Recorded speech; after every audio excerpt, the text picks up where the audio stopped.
I'm Professor Paul Swiercz from the George Washington University in Washington, D.C.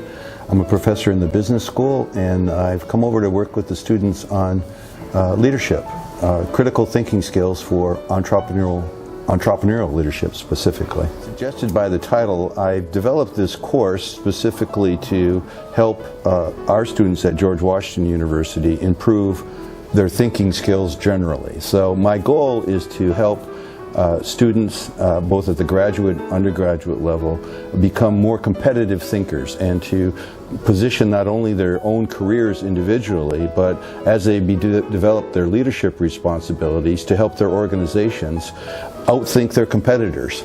And so the course is driven by advances in neuroscience, by advances in the technology of brain enhancers, that is, the ability to discover and present information in ways that didn't exist previously, and to help the students discover and utilize those tools to advance their personal success. Well, specifically, what we try to do is try to identify various kind of categories and tools that are part of it. For example, one of the topics that we explore is game theory.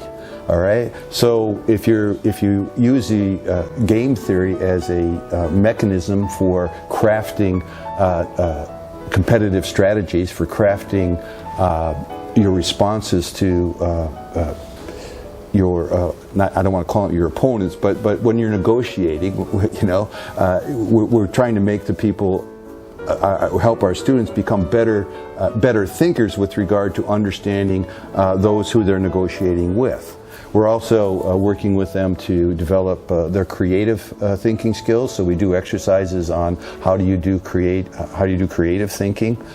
We work with them to develop their visual thinking skills so that they can communicate more effectively with all of the visual tools that are available now. And we at the capstone at the end of the course, we try to bring it all together to help them put it in this bigger category called strategic thinking. Is like how specifically can you marshal these tools to outmaneuver or at least out-succeed those who are in competition with you. Well, probably the single biggest there's a couple of differences. One is youth. They're young, okay? And as I said, that's pretty exciting. They're also, of course, aspirational in the sense of their desire to become very explicitly members of the global leadership community.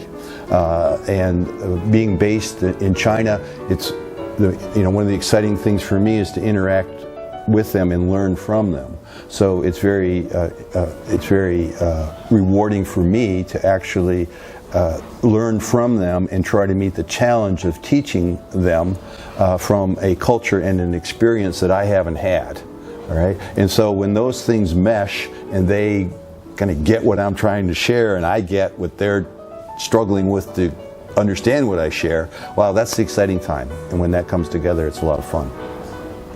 I think it's a good month to invest on their part to help them and their family and their parents kind of pre-test the experience that many of them aspire to. I think every one of the students I've worked with so far is capable of performing in the U.S. Some need a little bit more English language skills and a little bit more self-confidence that comes with maturity, but I haven't met one yet that of the two classes that I've had that I would say I would not feel could succeed in a U.S. university.